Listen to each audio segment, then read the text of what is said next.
বলে বাগদাদে একবার বৃষ্টি হইতেছিল না, বৃষ্টি নাই নাই নাই নাই।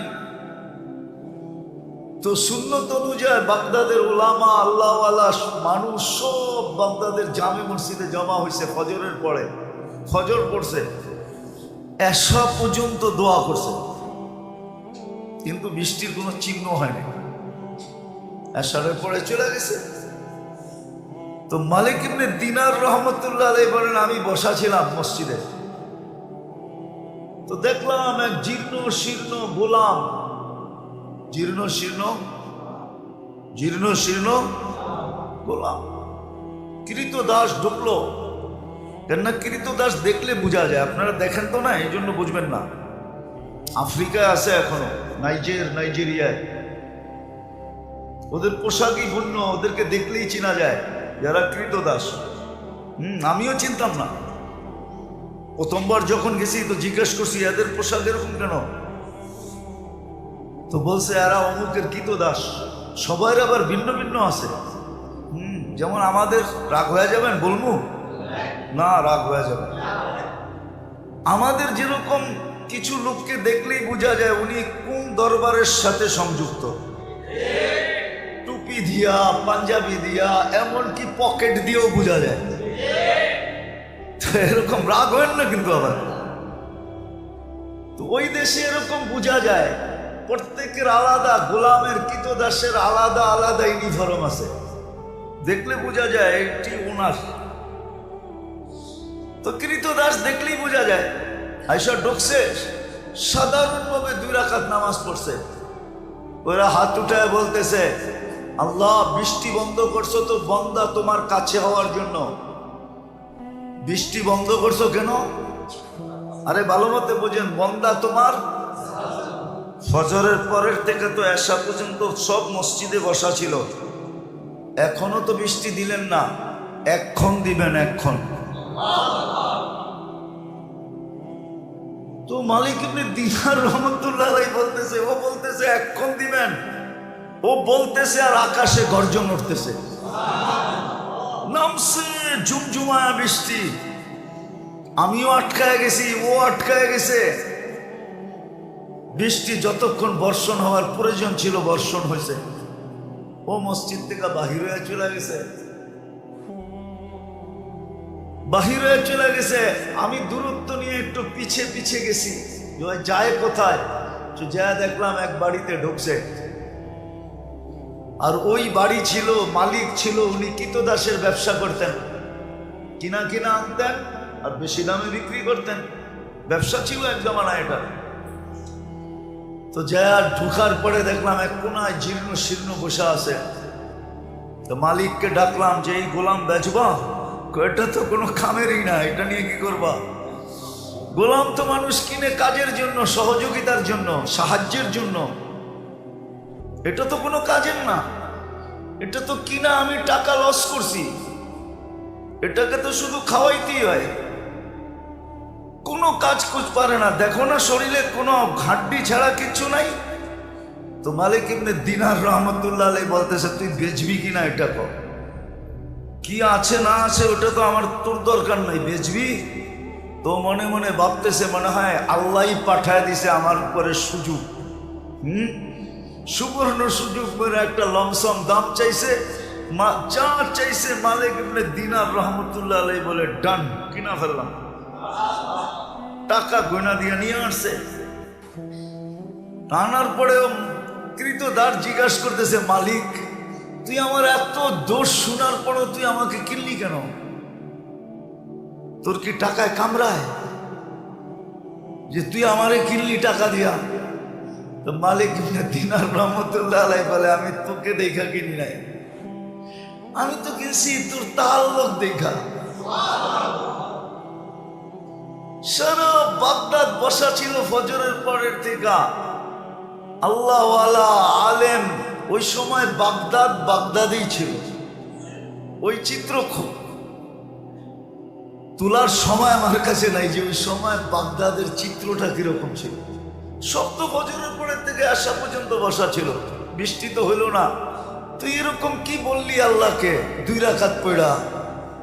জুমজুমায় বৃষ্টি আসলো আর তুই বললি এক্ষণ দেন। আল্লাহ কাছে পাওয়ার একটা মজা আছে, আজকে আমরা পাই নাই, এই জন্য মজা নাই, মজা পাই নাই। সত্য কাহিনী, কৃতদাসী কিনা নিয়ে আসছেন, দুর্বল সুর্বল কিনা নিয়ে আসছেন। তো কৃতদাসী বসে, মালিক সারাদিন কাজ করবো বটে, কিন্তু রাত্রে তুমি আমার সাথে থেকে কোনো কাজ নিতে পারবে না। যদি এই শর্ত হয় তো আমি যাইতে রাজি। এই শর্ত যদি হয় তাহলে আমি কি যাইতে রাজি, এই শর্ত পুরা করলে। বলছে ঠিক আছে। তো সারাদিন কাজ করতো, রাত্রে নির্জন ঘরে চলে যেত, নির্জন ঘরে চলে যেত। তো মালিকের একদিন আগ্রহ ঢুকছে যে ও যে আমাকে শর্ত লাগায় আসলো, শর্ত লাগায় যে আসলো যে রাত্রে কোনো কাজ নেওয়া যাবে না, দেখি ও রাত্রে করে কি। তো আস্তে আস্তে ছিদ্র দিয়ে দেখতেছে কি করে। তো দেখে সেজদায় পড়া কাঁদতেছে আর বলতেছে, তুমি যে আমাকে ভালোবাসো। কি বলতেছে? আল্লাহ তুমি যে আমাকে ভালোবাসো, ওই ভালোবাসার ওয়াস্তা তুমি আমাকে আরো কাছে করো। কাঁদতেছে। তো মালিক বাহির থেকে বলতেছে, ওই পাগলি, আল্লাহ যে তোকে ভালোবাসে এটা তুই কি করে বুঝলি? তুই বারবার বলতেছ তুমি যে আমাকে ভালোবাসো, তুমি যে আমাকে ভালোবাসো, তুই এটা বল যে আমি তোমাকে ভালোবাসি।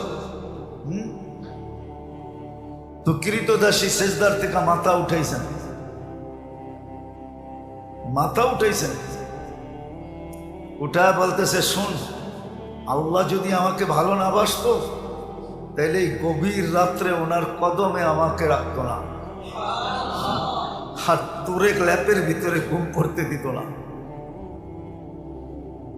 তুই ল্যাপের ভিতরে ঘুমাইতেছস, তোকে ভালোবাসে না দেখি তুই ল্যাপে আসস, আমাকে ভালোবাসে দিকে বিদায়ী কুদরতি পায়ে জাগা দিছে বলে একটা চিৎকার দিছে, জান শেষ।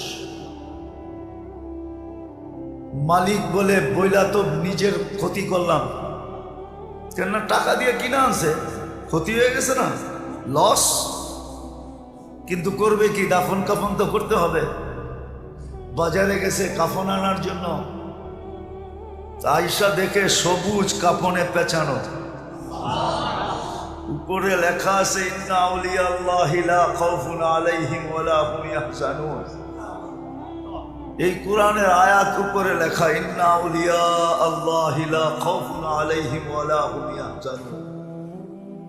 সত্য এটাই, সত্য এটাই। আমরা মনে প্রাণে চাই না যে আল্লাহর কাছে হইতে বা আল্লাহ আমাদের কাছে হইতে। আরেকটা মনে উঠলো, এই জন্য বলতেছি, রব আল্লাহ। এই জন্যই তো আল্লাহ বলছিলেন যে আমি এমন রব, কাসসামার রিজক ফালা ইয়ানসা মিন খালকিহি আহাদ। সবারটা সময় মতো পৌঁছাই, কাউকে পৌঁছাইতে ভুলি না। হ্যাঁ, আমাদেরটা আগে পিছে হইতে পারে আমাদের কর্মের কারণে, কিন্তু মানুষ আর জিন ছাড়া কোনো প্রাণীর প্রয়োজন সময়ের 1 সেকেন্ড দেরি হয় না। হ্যাঁ, মনে উঠলো, এই জন্য বলতেছি, জানি না আপনাদের মনে আছে কিনা, মুসা আলাইহিস সালামের জামানায় অনাবৃষ্টি হইতেছিল, বৃষ্টি হয় না, হয় না, হয় না, হয় না, জমিন শুকায়া কাঠ হয়ে গেছে। তো মুসা আলাইহিস সালাম বনি ইসরাইলদেরকে বলতেছিল, চলো আল্লাহর কাছে বৃষ্টির জন্য দোয়া করি। যেই খরা চলতেছে, কিছুদিন পরে কিচ্ছু থাকবে না। দেখেন না মাঝে মাঝে উন্নত দুনিয়ায়, দেখেন না আমেরিকা, কানাডা, ইংল্যান্ড, ফিনল্যান্ড, ইউরোপে মাঝে মাঝে দেখেন না বুশ ফায়ার হয়, বুশ ফায়ার, বুশ ফায়ার বোঝেন? আগুন লেগে যায় দেখেন না জঙ্গলে, হ্যাঁ অস্ট্রেলিয়াতে হয়, এবার তো আমেরিকা হয়েছে জীবনের সেরা। তো এটা হলো খরার কারণে, শুকাইতে শুকাইতে শুকাইতে শুকাইতে এক সময় গরমের কারণে আগুন ধরা যায়। তো মুসা আলাইহিস সালাম চলছে বৃষ্টির জন্য, দোয়া করবে বনি ইসরাইলকে নিয়ে। আর আগে নিয়ম ছিল যেদিন ইস্তেসকার নামাজ পড়বে ফজরের পরের থেকে কিছু খাবে না, রোজার মতো থাকবে, রোজার মতো। এমনকি বাচ্চাদেরকে মা দুধও দিবে না, জানোয়ারকে কোনো খাওয়া দিবে না, যেন সবাই আল্লাহর দিকে ফিরে।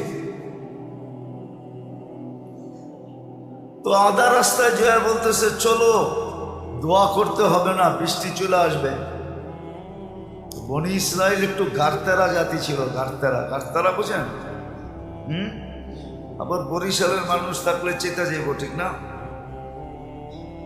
মুই কি কম বুঝি, মোরে কম বুঝাইতে হইবে, মুই কি কম বুঝি? বনি ইসরাইল এরকমই ছিল।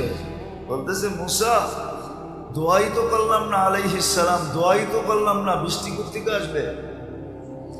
তাইলে কষ্ট করে আনাইলাই কেন? তো পুরা জাতি তর্কে বিতর্কে জড়ায় গেছে মুসা আলাইহিস সালামের সাথে। তো মুসা আলাইহিস সালামের বলার ইচ্ছা ছিল না, তো বলছে শোনো, তোমাদের দোয়ার আগে পিপিলিকার দোয়া কবুল হয়ে গেছে। পিপিলিকা আল্লাহর কাছে দোয়া করছে, লিমা তুআদ্দিবুনা বিযুনুবি ইবাদিক,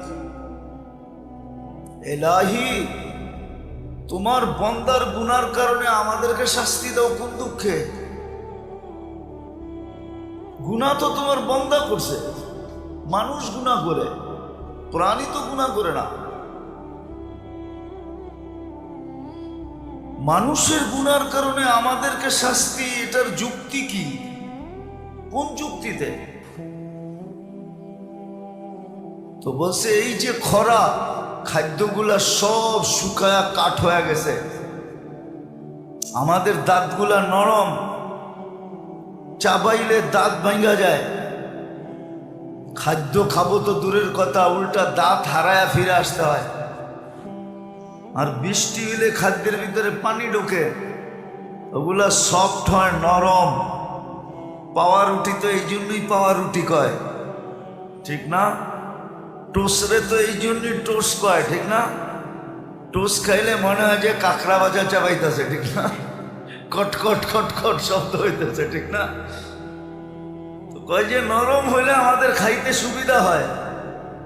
এখন তো সব কাঠ হয়ে গেছে, কামড় দিতে দেরি, দাঁত হারাইতে দেরি হয় না। আমাদের সাথে এই ব্যবহার কিসের জন্য? তা আল্লাহ পিপিলিকার অভিযোগ গ্রহণ করছেন, বৃষ্টি পাঠায় দেওয়ার সিদ্ধান্ত নিয়ে নিয়েছেন। তো যেটা বুঝাইতেছিলাম দোষ তো আমাদের, প্রয়োজনও আমাদের, দোষও আমাদের। তো সবচেয়ে বেশি ঘনিষ্ঠ হওয়া দরকার ছিল আল্লাহর সাথে, কেননা আল্লাহ মহাকর্তা, মহাপালনকারী, লালনকারী, পালনকারী, রক্ষক, সুরক্ষাকারী, হেফাজতকারী আল্লাহ। ওনাকে কাছে নেওয়ার, ওনার কাছে হওয়া উচিত ছিল, ওনাকে কাছে করা উচিত ছিল। আর সত্য আমরা করি নাই বিদায় মজা পাই না। যে যেটা খায় নাই ওরে বয়ান দিয়ে এটার মজা বোঝানো যাবে না, ঠিক না? যে যেটা খায় নাই ওরে ওইটার মজা বয়ান দিয়া, হাকি মজা অন্য জিনিস, স্বাদ অন্য জিনিস। এই জন্যই তো কবিতা আসছে, নাহলে কবিতা আসতো না।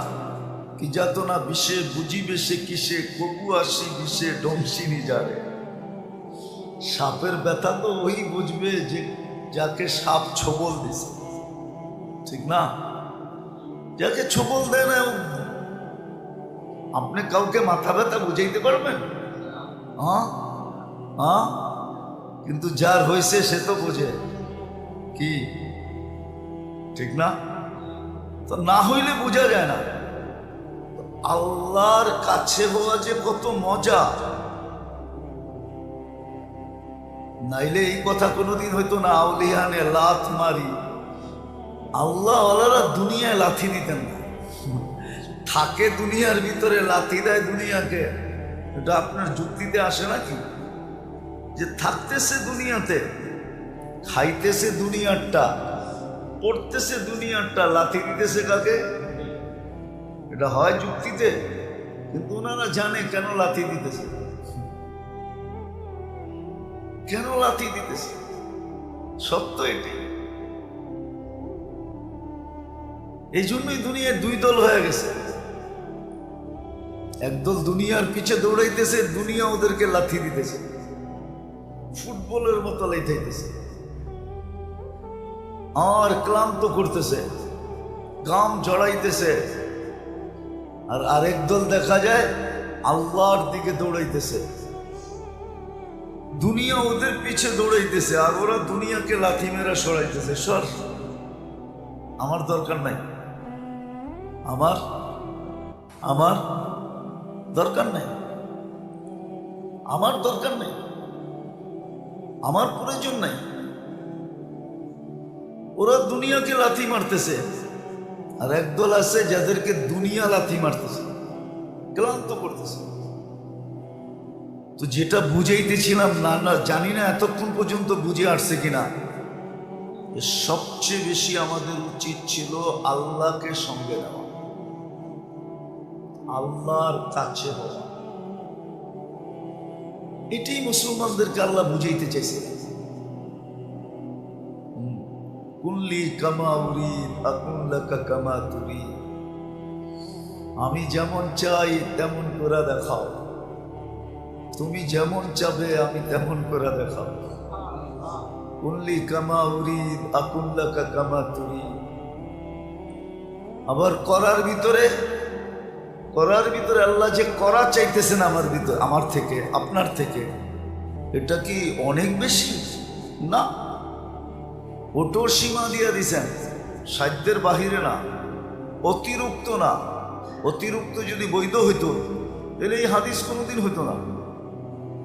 তিনজনে বৈশা যুক্তি পরামর্শ করা, তিনজনে ঘোষণা দিতেছে আমি সারা রাত্র ইবাদত করব। আরেকজন বলতেছে আমি সারা জীবন রোজা রাখবো, আরেকজন বলতেছে আমি বিয়ে শাদী করব না। আল্লাহর রসুল শুনতেছে চুপচাপ। তিনজনের ঘোষণার পরে বলতেছে একটাও ঠিক না। আমি রাত্রে ঘুমাইও আবার সজাগ থাকি, ইবাদতও করি, আমি বিয়েও করছি একাধিক, আমি রোজাও রাখি আবার রোজাও ছাড়ি। বিদায় আমি যেটা করতেছি এটাই সঠিক।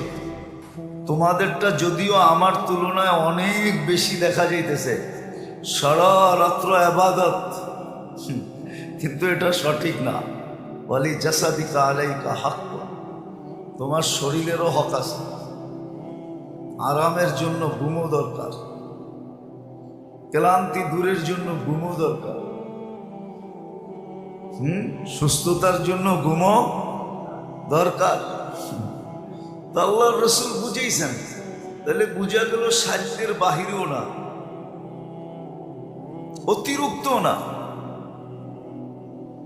সহজ করছেন। আল্লাহর কাছে হওয়া, আল্লাহ পাওয়া সহজ,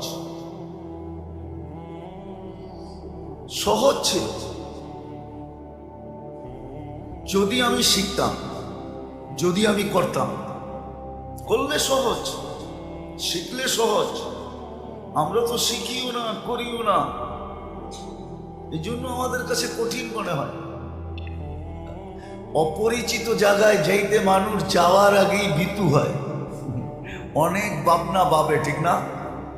তো না শিখলে কঠিন মনে হয়, না জানলে কঠিন মনে হয়। আসলে কঠিন না, আল্লাহ পাওয়া তো সহজ। অনেকবার বলছি, এবারও বলতেছি, বনি ইসরাইলের ওই বদমাস, আল্লাহর জন্য তো শোভনীয় না শব্দটা। দুই শব্দে আল্লাহকে পটায় ফেলছে, রাজি করে ফেলছে, খুশি করে ফেলছে, নিজের পক্ষে নিয়ে নিছে।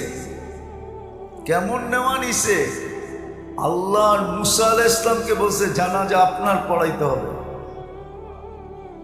যে জানাজায় শরীক হবে তার গুনাহ মাফ হবে। অথচ লিস্টেড বদমাশ, হ্যাঁ বদমাশির দিক দিয়া পুরো বনি ইসরাইলের 1 নম্বর সেলিব্রিটি। বদমাশির দিক দিয়া সবাই চিনত বদমাশ, কিন্তু শেষ মুহূর্তে এসে এমন এক শব্দ বলছে, ইয়া মান লা তাদুররুহু যুনুব ওয়া লা তানফা। ও আল্লাহ, গুনায় তোর কোনো ক্ষতি সাধিত হয় না, আর লাভও হয় না, না লস না লাভ। ওয়ালা তানকুসুহুল মাগফিরা, মাফ করে দিলে তোর ভান্ডারে কমেও না। ফাআমুতু ফরিদান ওয়াহিদা, দেখ আমি লোকালয়ের বাহিরে একা একা পড়া মরতেছি। ওয়া আনতা কুলতা আনতাল গফুরুর রহিম, আর আপনি নাকি গফুরুর রহিম। মাফ যদি না করলেন তো আপনি গফুরুর রহিম হইয়া আমার লাভটা হইল কি? এতটুক কথা বুঝলে অনেক কিছু, না বুঝলে কিছুই না। আল্লাহকে বিলকুল পক্ষে নিয়ে আসছে, বুঝার বিষয়। আজকে আমাদের সবচেয়ে বেশি যাকে কাছে করা দরকার ছিল, সঙ্গে লওয়া দরকার ছিল, বিশেষ করে মুসলমান, বিশেষ করে উম্মতে মুহাম্মদ। হায়, বিশেষ করে উম্মতে মুহাম্মাদি, কেন আমাদের পরে তো আর কোনো উম্মত নাই যে আল্লাহ কারো জন্য কিছু রাখবেন। আমাদের পরে তো কোনো উম্মত নাই, আছে নাকি? হ্যাঁ, যে কারো জন্য কিছু রাখবেন। পিছনে কেউ থাকলে না তার জন্য কিছু উঠায় রাখে, ঠিক না? বাঁচায় রাখে, ঠিক না? আমাদের পরে তো উম্মত নাই, কার জন্য বাঁচাবেন, কার জন্য উঠায় রাখবেন, কার জন্য আলাদা করবেন, কার জন্য পৃথক করবেন? অ্যানালাইসিসের বিষয়। আমাদের নবীজির পরে তো নবী নাই, আছে নাকি? মুহাম্মদুর রাসূলুল্লাহর পরে কেউ আছে? হ্যাঁ, আপনি যদি মনে মনেও ভাবেন তারপরেও গুনাহ। মুহাম্মদুর রাসূলুল্লাহর পরে কোনো নবী নাই, কোনো রসুল নাই, খাতামান নাবিয়্যিন। অনেক সময় আমাদের সমাজের কিছু মানুষ আছে ধোকায় পড়ে, আপনিও ধোকায় পড়তে পারেন। হ্যাঁ, কিন্তু আমি বলবো গুই সাপের মতো বিদ্যাও আপনার আকল আপনার কাছে নাই। হাদিসে দাব আছে, দাব। গুই সাপকে আল্লাহ রসুল জিজ্ঞাসা করছিলেন, কুল মান আনা, আমি কে? তো গুই সাপ স্বীকারোক্তি দিছে, আনতা রাসূলুল্লাহ রাব্বিল আলামিন, সমস্ত জগতের রবের রসুল, খাতামান নাবিয়্যিন। অনেক মিথ্যাবাদী আসবে, সব মিথ্যা, আপনি সর্বশেষ নবী। গুই সাপ বুঝলে আপনি বুঝেন না কেন? আগেরটাও বলছে মান আমানা বিকা ফাস, যে আপনাকে ধরে রাখবে সেই কামিয়াব হবে। মান কাদিবা খাবা ওয়া খাসির, যে আপনার থেকে দূরে সরবে ও চির হতভাগা হবে। আমার আজকে ভাগ্য খুলে গেছে। লাব্বাইক ওয়া সাদাইক ইয়া সাইনা ওয়া ইয়াউমিল কিয়ামা। ও কিয়ামতের বাদশা, আমার ভাগ্য খুলে গেছে। আপনার তো গুইসাবের সময় বিশ্বাস নেই। তো যেটা বলতেছিলাম, আল্লাহর কাছে হওয়া দরকার ছিল, আল্লাহকে কাছে করার দরকার ছিল, কসম করে। এই জন্যই চিৎকার ছিল, চিৎকার। আমরা পড়ি তো না, জানি তো না। এই জন্যই সাহাবা সবসময় চিৎকার দিতেন, ইয়াকফিনি আল্লাহ, আল্লাহু কাফিন, আল্লাহ আমার জন্য যথেষ্ট। খালেদ রাদিয়াল্লাহু তাআলা আনহুর কথা হাজারো বার আছে, উনি যুদ্ধের ময়দানে যখন নামতেন তো সবাই ওনাকে সতর্ক করতেন, খালেদ তুমি একা, সামনে হাজার হাজার। তো ওনার চিৎকার এটাই হইতো, আল্লাহ আমার জন্য যথেষ্ট, সরেন থেকে।